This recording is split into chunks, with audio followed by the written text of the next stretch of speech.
सर्वांना या ठिकाणी संबोधित करावं.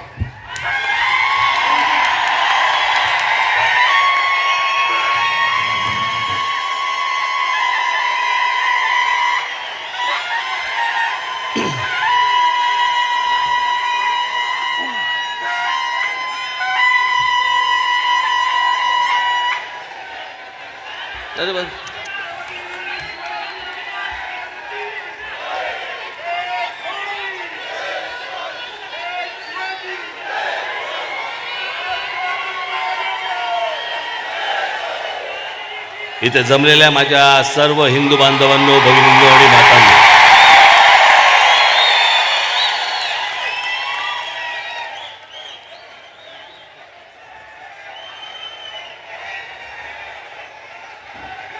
दोन वर्ष कुठेही भाषण केलं नाही मी.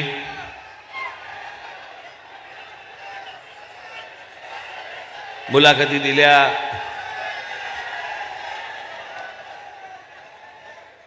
कुठे 5 मिनिटं बोललो, कुठे 10 मिनिटं बोललो, पण भाषण नाही केलं.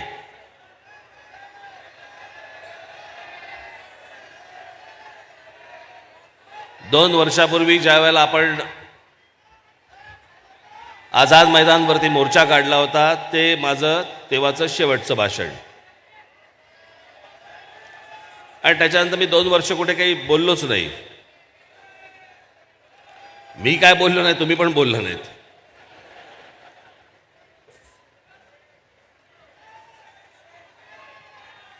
त्याच्यामुळे मी आज वर्धापन दिनाच्या ठिकाणी भाषण करायचं जरा विचार करत होतो. साला प्रॅक्टिस बिक्टिस सुटली नाही ना.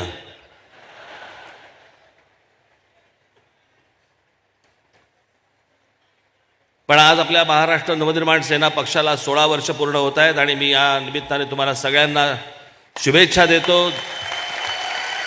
धन्यवाद करतो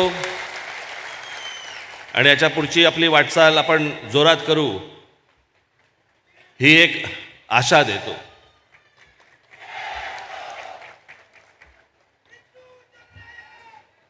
बऱ्याच लॉकडाऊन बिगडाऊन सगळे झाले. त्या लॉकडाऊनच्या काळातले तुमच्या घोषणा आता बंद करा. आता सगळं माझं भाषण संपलं की एकत्र ओरडा. तोपर्यंत आता बंद करा.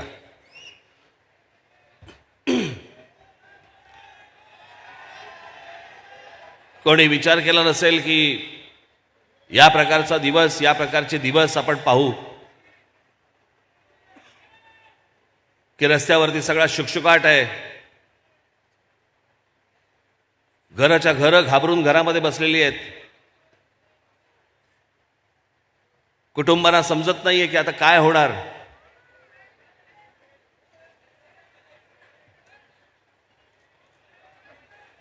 सहज स्पर्श करायला पण भीती वाटायला लागली. घरातल्या माणसांनी दिलेला पाण्याचा ग्लास उचलावा की न उचलावा इतकं संशयाचं वातावरण सगळं त्या काळात उभं राहिलं.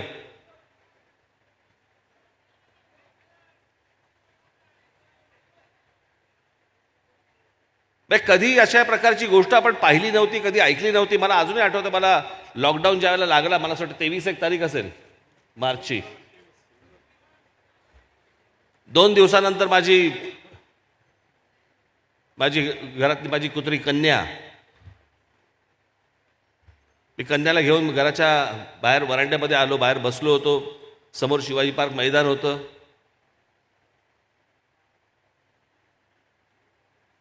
आणि मला फक्त पक्ष्यांचे आवाज ऐकू येत होते.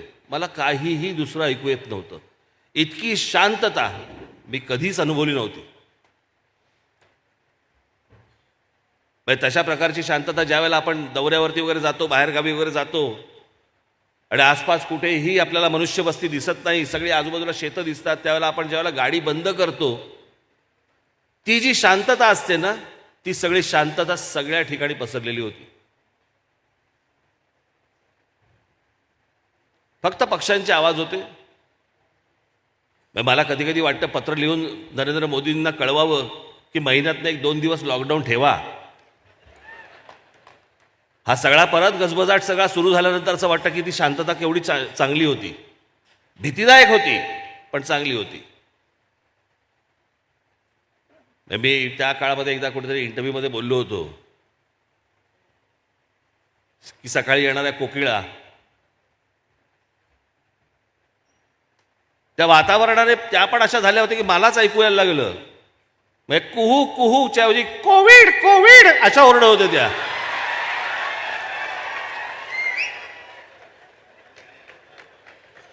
त्या पण कोविड ओरडायला लागल्या होत्या की काय.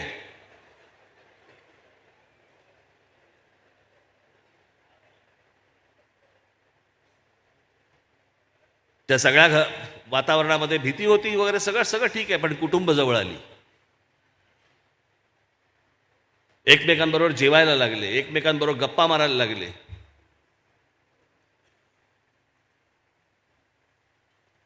आणि ह्या सगळ्या असल्या वातावरणामधनं आपण सगळे पुढे जात होतो. ठीक आहे, नुसतं काय देशावरचं नव्हतं, जगावरचं संकट होतं. आपल्यावरती तर संकट चालूच होती, चालूच आहेत. माझ्यावरती, आपल्या पक्षावरती सगळी संकट चालूच आहेत. संकटांची एक गंमत असते, संकट ज्या वेळेला येतात ना त्यावेळेला ती हातात हात घालून येतात, जाताना एक एकटी जातात. त्याच्यामुळे वेळ लागतो. येताना हातात हात घालून धुमाकूळ घालत येतात, ती तुम्हाला समजत नाही. ती माझ्याही आयुष्यामध्ये आली, पक्षाच्याही आयुष्यामध्ये आली, सगळं झालं. पण असले प्रसंग येत असतात. ह्या प्रसंगातनं घाबरून डरून न जाता हे प्रसंग आपल्याला काहीतरी शिकवत असतात. एवढा फक्त ह्याच्यातनं विचार करायचा असतो की ह्यातनं आपण काय घेतलं, काय.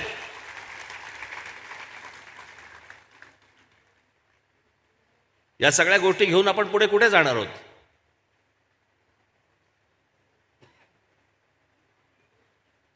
मी खास करून तुम्हाला सगळ्यांनाच इथे आज जमलेले आहेत ते टेलिव्हिजन चॅनलवरनं बघत असलेले माझे हजारो माझे महाराष्ट्र सैनिक, त्यांचं कुटुंब, मी त्यांना धन्यवाद देतो की याही काळामध्ये तुम्ही माझ्याबरोबर राहिलात.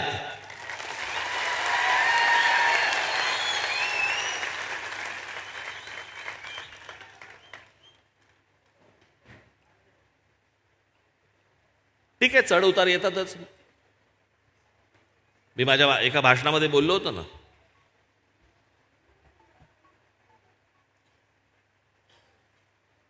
की जगातल्या प्रत्येक मोठ्या व्यक्तीला, प्रत्येकाला, छोटा मोठा सगळ्यांना, प्रत्येकाला एक वाईट दिवस आले, प्रत्येकाला बॅड पॅच आला. एकच व्यक्ती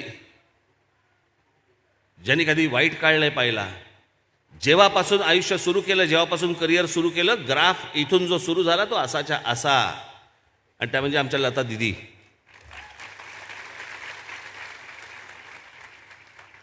पण त्याच्यासाठी म्हणून त्यांनी जे काही कष्ट उपसलेत, कष्ट घेतलेत, ते काही सहज असं नाही झालं. काही गोष्टी असतात ज्या दैवी असतात, पण ते काही सहज होत गेलं अशातला काही भाग नाही आहे. त्या दिवशी मला मागे एकदा मी त्यांच्याशी बोलत बसलो असताना कशात दिवस काढले त्यांनी, पण त्या मला सांगा होत्या की राज, माझे म्हणे आमचे बाबा ज्यावेळेला गेले, मास्टर दीनानाथ मंगेशकर, घरातली मोठी मुलगी मी, मोठी म्हणजे किती, 13 वर्षाची, बाकी सगळी भावंड 2-2 वर्षांनी लहान. काही काही वेळेला, म्हणजे माझ्याकडे ती रेकॉर्डेडच आहे, काही काही वेळेला तर रात्री आम्हाला परिस्थिती अशी असायची की सकाळी जेवणार आहोत का रात्री जेवणार आहोत. आणि कित्येकदा तर असं व्हायचं म्हणे आम्ही सकाळी जेवायचो नाही आणि रात्री म्हणे माई, म्हणजे त्यांची आई, प्रत्येकाच्या वाटीमध्ये कुरमुरे ठेवायची. तेवढे कुरमुरे खाऊन आम्ही झोपायचो.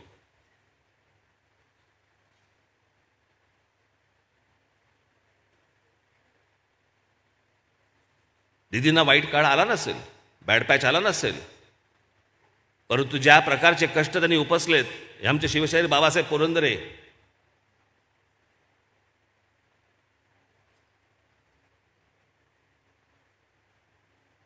सॉफ्ट टार्गेट बनवलं त्यांना, सॉफ्ट टार्गेट. इतिहास नाही बघायचा आम्हाला, इतिहास कोणाला बघायचाच नाहीये, आम्हाला जात बघायची आहे. लिहिलंय कोणी. आणि हे जे महाराष्ट्रातले राजकीय पक्ष आहे तुम्हाला जातीमध्ये गुंतवून ठेवतायत, इतिहासामध्ये नाहीत.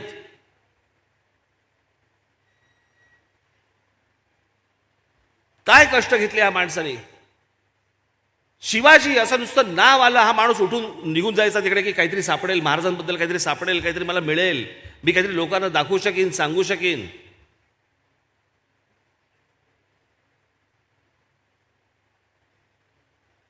ते एक परवा आमचे राज्यपाल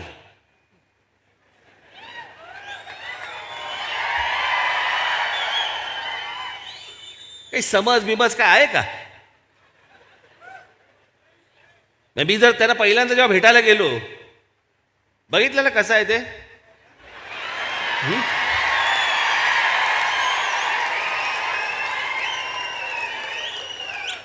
मी पहिल्यांदा जेव्हा त्यांना भेटायला गेलो, मला असं वाटलं शेखंड केल्यावरती माझा हात बघायला लागतील. आपका मंगल तो यहाँ पे है और बुध का एक यहाँ पे है.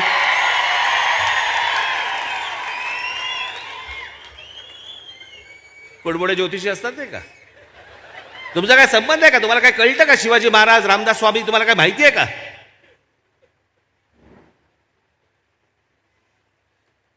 आपला काही संबंध नसताना, आपला काही त्याच्यावरती अभ्यास नसताना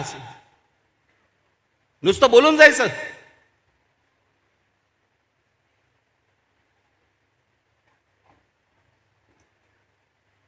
ना छत्रपतींनी आजपर्यंत कधी सांगितलं रामदास स्वामी माझे गुरु होते, ना रामदास स्वामींनी कधी सांगितलं कुठच्याही पत्रात नाही की छत्रपती शिवाजी महाराज माझे शिष्य होते. नुसती भांडणं लावायची, ज्याच्यातनं एकाचं शौर्य कमी करायचं आणि एकाची विद्वत्ता कमी करायची. त्यातनं आम्ही बोध काय घेणार नाही की रामदास स्वामींनी काय लिहिलंय. रामदास स्वामींनी आमच्या शिवछत्रपतींबद्दल जे लिहिलंय ना, माझ्या घरात लावलंय मी.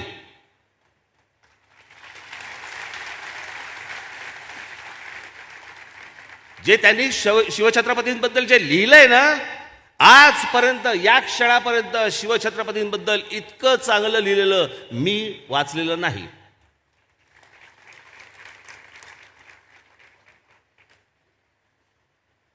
आज आत्ता काढा, परत घरी जाल त्याला परत काढा, कॉम्प्युटरवरती काढा तुमच्या. वाचा ते निश्चयाचा महामेरू, बहुत जनासी आधारू, अखंड स्थितीचा निर्धारू. कोण. श्रीमंत योगी. श्रीमंत योगी.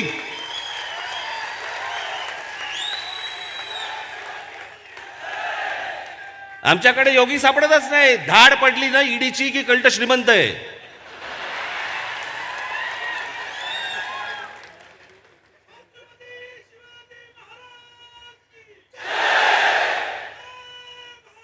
आमच्या लोकांना, आमच्याच महापुरुषांना फक्त बदनाम करायचं आणि फक्त तुमची माथी फिरवून मतं मिळवायची,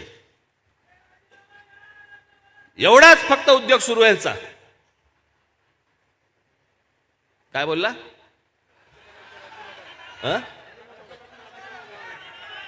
राज्यपाल.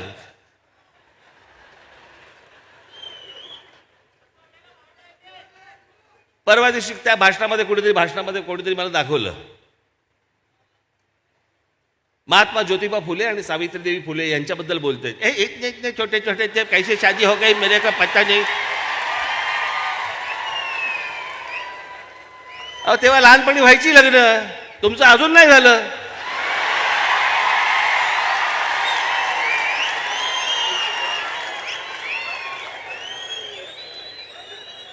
चला नको तिथे बोटं घालायची आहे ना, काही सवय मला काही कळत नाही मला.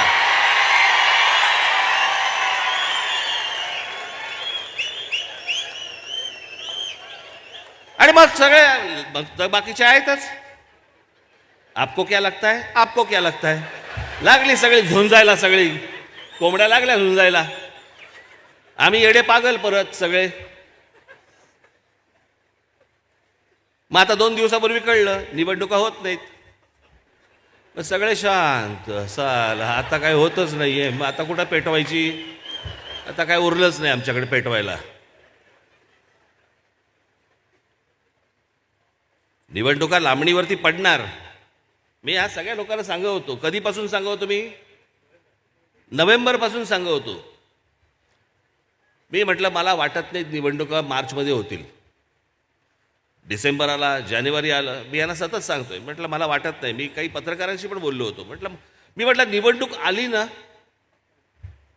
की निवडणूक चढायला लागते. आता बरोबर कळलं तुम्हाला मी निवडणुकीचा अर्थ. बरोबर समजला आता. साला चढायला लागते म्हणजे काय.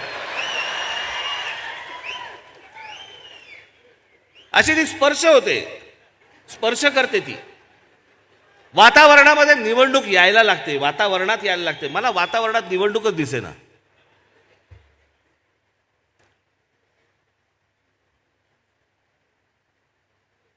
आमच्या ओबीसी समाजाचं कारण पुढे केलं, त्यांची मोजणी करायची आहे वगैरे वगैरे. सगळं झूट. याला घ्यायच्याच नव्हत्या. मला कोणाच्या वैयक्तिक आयुष्याबद्दल मला काही देणं घेणं नाही, कोणाच्या काही काय म्हणतो त्याला आरोग्याविषयी मला काही त्याच्याबद्दलही काही बोलायचं नाहीये. मुख्यमंत्र्यांची तब्येत चांगली नाही आहे, मला मान्य आहे, त्याच्याबद्दल पण मला काही बोलायचं नाहीये. पण खरं कारण ते आहे,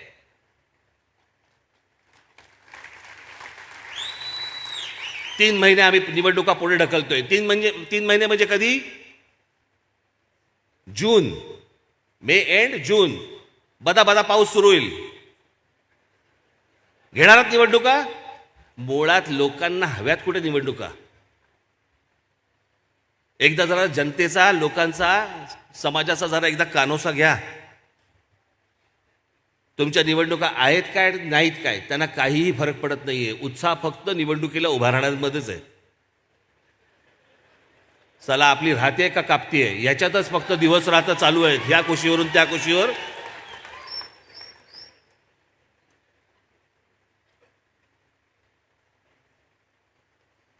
कित्येकांना निवडणूक लढवण्यामध्ये पण इंटरेस्ट नसतो. नुसतं फक्त सांगा साहेब की तुला तिकीट देतो, बस कमाईला सुरुवातच करतो.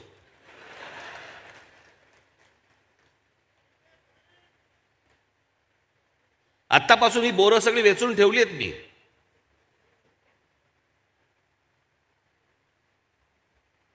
पण ह्या निवडणुका होऊच नाहीत, प्रशासक नेमावा, म्हणजे दोन्ही बाजूनी विन विन सिच्युएशन. सरकार पण हातामध्ये, महानगरपालिकांवरचा प्रशासक पण आमच्या हातामध्ये. सगळं आम्हीच बघणार. आणि जरी या निवडणुका आता काय मार्च एप्रिलला जरी लागल्या असत्या, 2 वर्ष सगळी कुटुंब घरामध्ये कोंडून बसलेली होती. कोणाला निवडणुकीमध्ये काही पडलेलं नाहीये. सगळेजण हे आत्ता दहावीचा आत्ता काय परीक्षा संपतील 14 एप्रिलला. 14 एप्रिलला परीक्षा संपल्या की सगळेजण बाहेर जातील. मतं मागायला जाणारात कोणाकडे?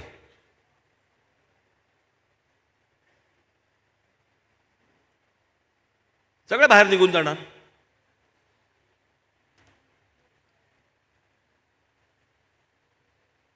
आणि त्याच्यामुळे तुम्हाला सांगितलं की आता 3 महिने पुढे जातील, 3 महिन्यानंतर निवडणुका घेऊ. 3 महिन्यानंतर होणार नाहीत, या होतील साधारणपणे दिवाळीनंतरच होतील. त्यात टाळी वाजवण्यासारखं काहीच नव्हतं. यात खरं तर फटाके वाजवण्यासारखं होतं.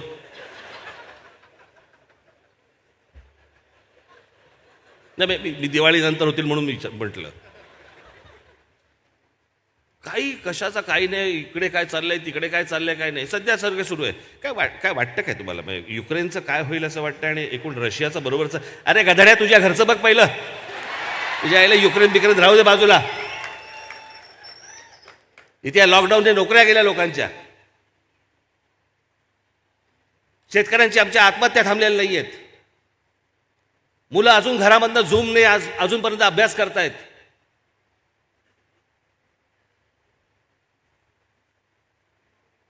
जे पटांगणावरती क्रीडांगणावरती जाऊन खेळायचं वय आहे त्या वयामध्ये घरात बसलेत.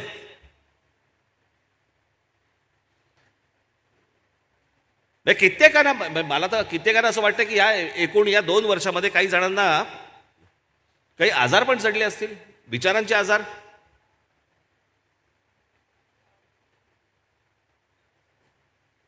काय वेळेला मला कोणीतरी ते क्लिप दाखवतात. म्हणजे काय म्हणतात त्याला, रील नवरा बायको काहीतरी चाललेलं असतं. मग बायको काहीतरी म्हणते, मग नवरा काहीतरी म्हणतो वगैरे. हे वेड लागलंय, कळलं का? ती 2 वर्षाची आहेत ना घरात बसून, त्याच्यामध्ये समजे ना काय चाललंय ते आपल्या आयुष्यामध्ये. कोणी आपल्याला भेटत नाही, काही करत नाही, आपलंच काहीतरी करू. लोकांना वाटतं तो विनोद आहे. तो विनोद नाही आहे, तपासून घेतलं पाहिजे. सगळेच तसे असतील अशातला भाग नाहीये.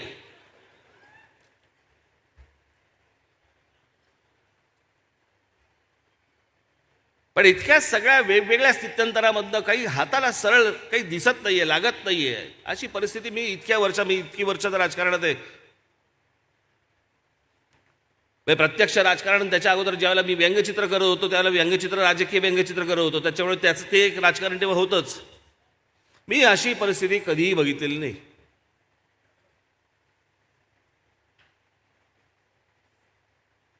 ही 2 वर्ष तर कधी विसरताच येणार नाहीत. आणि मला तर नाहीच नाही.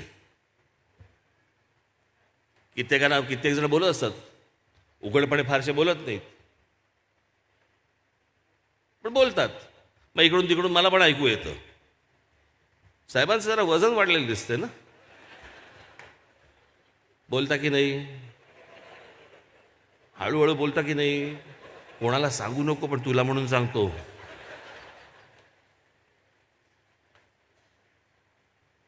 दीड वर्षापूर्वी माझा टेनिस खेळता खेळता हात फ्रॅक्चर झाला. तो फ्रॅक्चर तुम्हाला 3 महिने ते 4 महिने माझे त्याच्यात गेले. त्याच्यामुळे एक्सरसाइज माझा बंद झाला. नंतर माझ्या पायाचं एक छोटं ऑपरेशन झालं. त्याची रिकव्हरी साधारणपणे तरी काहीतरी 12 महिने वगैरे सांगितली आहेत रिकवर व्हायला. त्याच्यामुळे तिथे एक्सरसाइज थांबला, या बाजूने एक्सरसाइज थांबला, या बाजूने हे नाही थांबलं, तेही कमी केलंय. त्याच्यामध्ये खूप लोक येतात. हल्ली काय घराघरात डॉक्टर झालेत, प्रत्येक घरामध्ये डॉक्टर झालाय. हे बघ तसं करू नको, मी तुला सांगते पालेभाजी खात जा, हां हे खात जा तुझा. आणि मग औषधं सांगतात, इतकी डेंजरस असतात ती. काय घे, एक कढीपत्ता घे, त्याच्यामध्ये 2 तुझ्या तुळशीची 2 पानं टाक, त्याच्यावरती एक हळद टाक, आणि मग ना त्याच्यावरती माशाच्या लघवीचे 2 थेंब टाक. आता माशाची लघवी आणायची कुठून बरं? त्या पाण्यामधनं शोधायची कशी?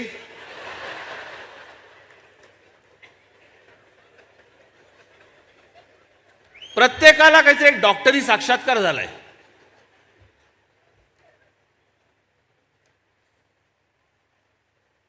जसं तिकडे वेड लागले तसं राज्यांमध्ये पण वेड लागले. हे जे काय रोज आपण बघतोय, मी आज काय फार तुमच्यासमोर जास्ती कुठचे विषय फार मांडणार नाहीये. आजचं माझं भाषण आहे ते थोडेसे टीझर्स आहेत, छोटे छोटे ट्रेलर्स येतात ते का, तसे ट्रेलर्स आहेत. पिक्चर 2 एप्रिलला गुढीपाडव्याला शिवतीर्थावर.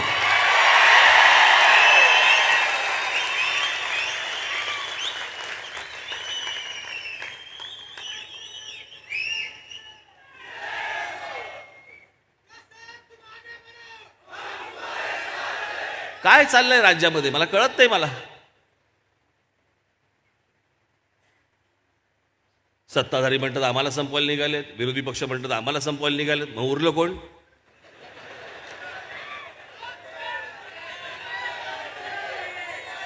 उरलो आपण.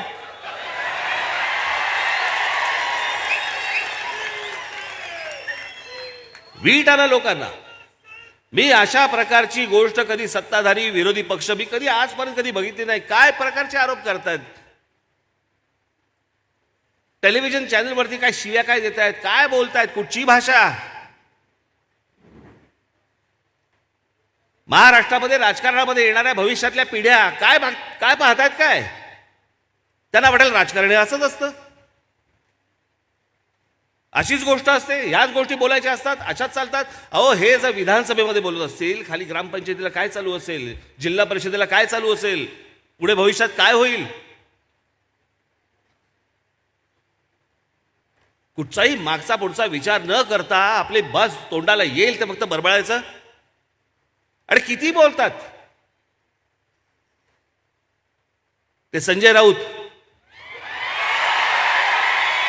कितीही बोलतात आणि सगळ्याची एक ऍक्शन असते. तो असा त्या सगळ्या ह्याच्यामध्ये तो काय हुआ, ये तो बात ऐसे है, ऐसा करते था, ये करते.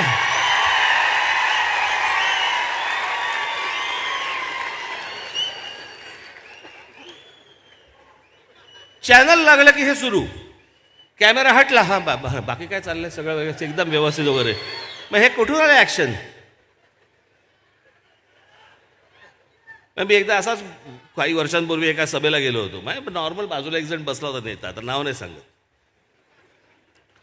सहज साधा नीट बोलत होतो आम्ही एकमेकांशी. असं झालं, तिकडे जाऊन आलो, मग मी इकडे जाऊन आलो वगैरे वगैरे वगैरे. तेवढ्यात त्याच्या नावाची घोषणा झाली. मला बोला मी भाषण करून आलो. म्हटलं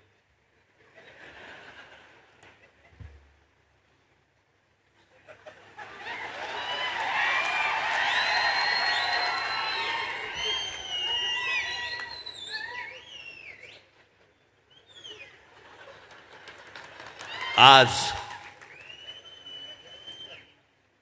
इथे जमलेले सर्व अरे का आत्ता नीट होतास? झालं काय, तुला प्रॉब्लेम काय झाला? तसं आहे ते. मला साहब ने जो किया है, डोळे मोठे बिटे करणार, भुया बिवा उडवणार बिवणार, किती बोलतो.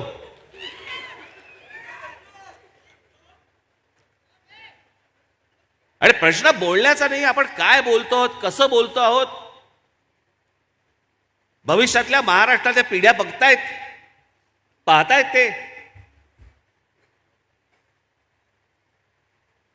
ते उद्या काय शिकतील. आणि या सगळ्या वातावरणामध्ये तुमची अपेक्षा आहे लोकांनी तुम्हाला येऊन मतदान करावं.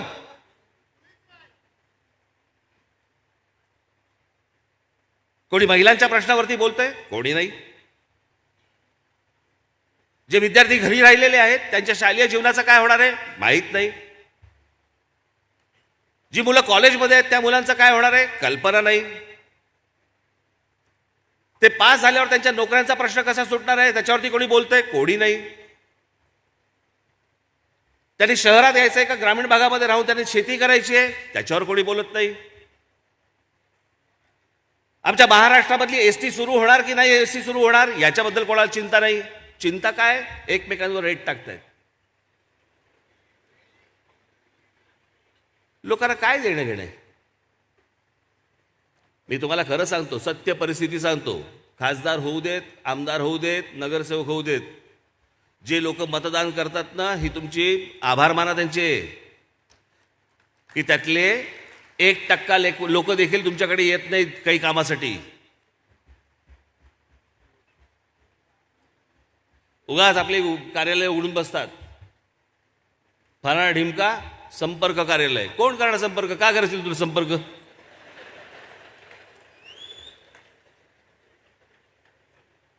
काय अशी गोष्ट आहे तुझ्याकडे की तुला संपर्क केल्यावरती माझं काम संपेल किंवा जाईल? काही नाही, संपर्क कार्यालय एकटा बसलेला असतो वाट बघत. कार्यालय न उघडता देखील लोकांनी तुम्हाला संपर्क केला पाहिजे की माझं काम हे आहे, जरा करून देता का? तुमच्या सगळ्यांच्या ताकदीने, तुमच्या सगळ्यांच्या आशीर्वादाने ज्यावेळेला या राज ठाकरेच्याकडे, ज्यावेळेला महाराष्ट्रामधनं जेव्हा लोक येतात आणि सांगतात ना की आमची अडचण ही आहे, आमचा प्रश्न हा आहे, जरा सोडवा, सरकारकडे जात नाहीत, आपल्याकडे येतात.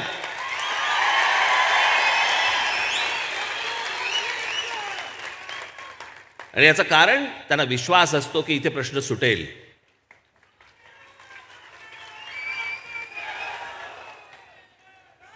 मला असं वाटतं की ही जी 16 वर्ष जी आपण बोलतो आहोत ना, पक्षाला 16 वर्ष पूर्ण झाली, ही लोक ज्या विश्वासाने आपल्याकडे येतात की माझी अडचण ही आहे, संपर्क कार्यालय असं न थाटून देखील जेव्हा लोक आपल्याकडे येतात की माझा प्रश्न हा आहे, माझ्या मुलाच्या नोकरीचा प्रश्न आहे, माझ्या मुलीच्या ॲडमिशनचा प्रश्न आहे, माझ्या नोकरीचा प्रश्न आहे, हे ज्यावेळेला एका विश्वासाने ज्यावेळेला आमच्याकडे ज्यावेळेला लोक येतात ना, मला असं वाटतं 16 वर्षातली आपली ही कमाई आहे.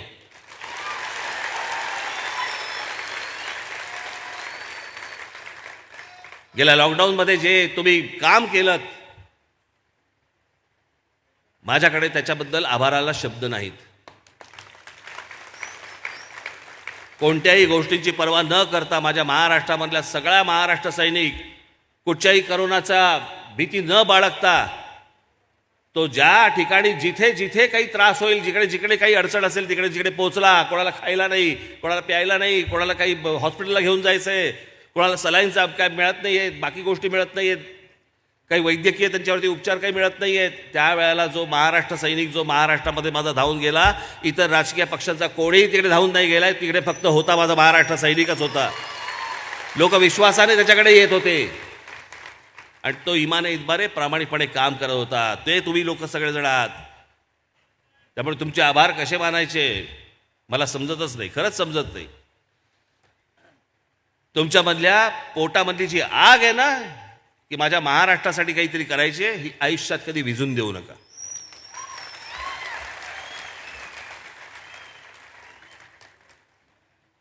पुढचे अनेक टप्पे आपल्याला पार करायचे आहेत, अनेक पल्ले आहेत, अनेक गोष्टी करायच्या आहेत. मला असं वाटतं आता या पुढच्या काही दिवसांपासून माझ्या सगळा फेरफटका सुरू होईल. अनेकांच्या घरी मी मध्यंतरी गेलो, जेवलो. अनेकांच्या घरी जायचं आहे अजून. मी ठरवलेलंच आहे की ज्या ज्या वेळेला तिकडे जाईन त्यावेळेला आपले कोणी तिथले जे कोणी पदाधिकारी असतील त्यांच्या घरी जेवणार.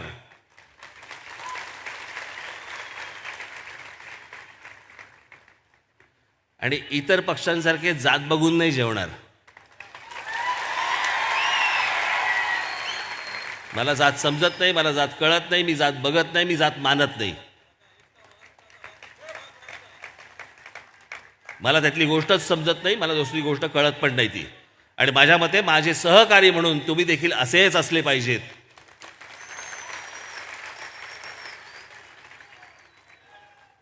भविष्यातल्या या येणाऱ्या सगळ्या वाटचालीला मी तुम्हाला सर्वांना मनपूर्वक शुभेच्छा देतो. 21 मार्च, या 21 मार्चला शिवजयंती आहे. आत्ता तारखेने साजरी झाली, आता तिथीने आहे.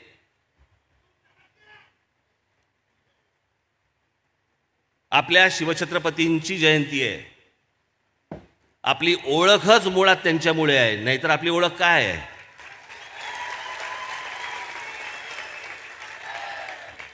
आम्ही कोण आहोत? आपण ज्यावेळेला सांगतो की आम्ही मराठी आहोत, मराठी आहोत म्हणजे कोण आहोत? आम्ही मराठी भाषा बोलणारे आहोत म्हणून आम्ही मराठी आहोत. मग मराठी लोक कुठे राहतात? तो आमचा राजा जो शिवछत्रपती जो होऊन गेला ना, त्याच्या भागात आम्ही राहतो. ज्याचा विचार मारण्यासाठी म्हणून या भूमीवरती राज्य करणाऱ्या औरंगजेबाला देखील इकडे 27 वर्ष काढायला लागली ना, तो शिवाजी नावाचा विचार जो आहे ना, त्या विचारांच्या भूमीत आम्ही राहतो.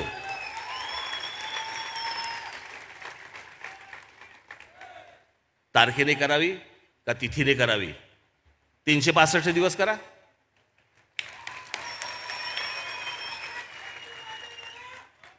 ज्याला ज्या वेळेला वाटेल त्यावेळेला करा. तिथीने का करतोय?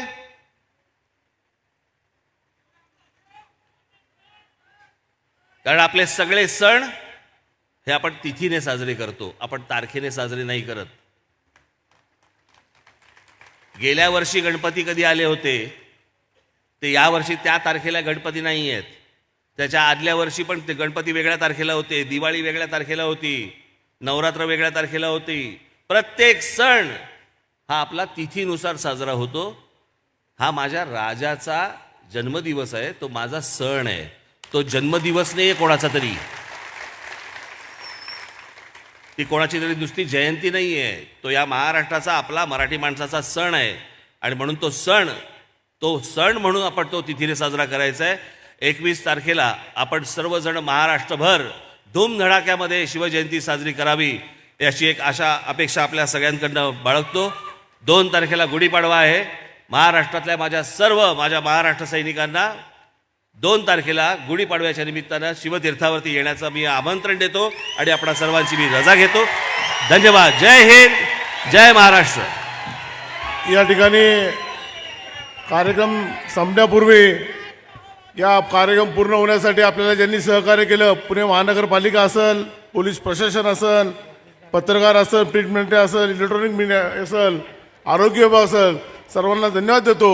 या ठिकाणी चित्रपट सेनेने या ठिकाणी सांस्कृतिक कार्यक्रम आपल्याला दिला होता, त्यांनाही धन्यवाद देतो. आणि या ठिकाणी सर्वांना विनंती करतो की राष्ट्रगीत होईल आणि त्यानंतर हा या ठिकाणी कार्यक्रम संपेल.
मी आपणा सर्वांना नम्र विनंती करतो, इथे आलेल्या सर्व महिला भगिनी ज्या आहेत यांना सर्वप्रथम आपण सर्वांनी जाण्यासाठी मार्ग करून द्यावा. धन्यवाद. इथून जाताना आपण सगळेजण घरी जाताना व्यवस्थित नीट गाड्या चालवत, फारसा मध्ये हॉल्ट न घेता, मध्ये न थांबता आपण आपापल्या घरी व्यवस्थित नीट पोचाल अशी एक अशा अपेक्षा बाळगतो. धन्यवाद.